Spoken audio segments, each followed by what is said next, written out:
তুমি বলেছিলে নিজের যত্ন নিও, কিন্তু আমি চেয়েছিলাম তুমি বলো আমার জন্য তোমার নিজের যত্ন নিতে হবে।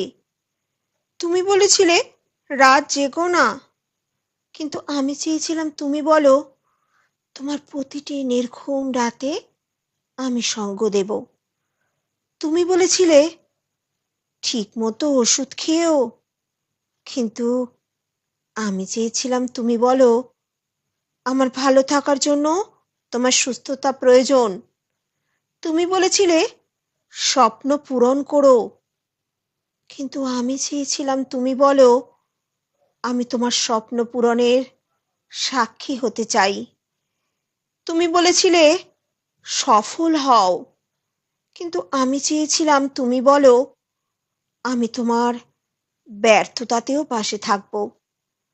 তুমি বলেছিলে ভালো থেকো, কিন্তু আমি চেয়েছিলাম তুমি বলো তোমার ভালো থাকার দায়িত্ব আমি নিলাম।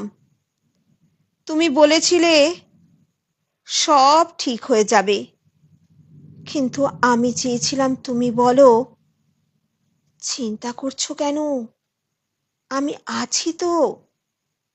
এই লেখাটি কার আমার ঠিক জানা নেই। কমেন্টসে কেউ জানলে অবশ্যই বলবেন। তবে এই লেখাটির সঙ্গে আমার নতুন সংযোজন হলো তুমি কি বলেছিলে, ওগুলো তুমি ভুলে গেছো, কারণ সেগুলোর কথার কথা ছিল। আর আমার চাওয়াগুলো তাই কোনো মূল্য পায়নি। গল্পটা হারিয়ে গিয়েছিল, কারণ গল্পকার সেটা রাখার আর প্রয়োজন অনুভব করেনি। পাণ্ডুলিপি তাই পুড়িয়ে দিয়েছিল সে। ধন্যবাদ। আমি পাঠে সুচন্দ্রা বসাক মণ্ডল।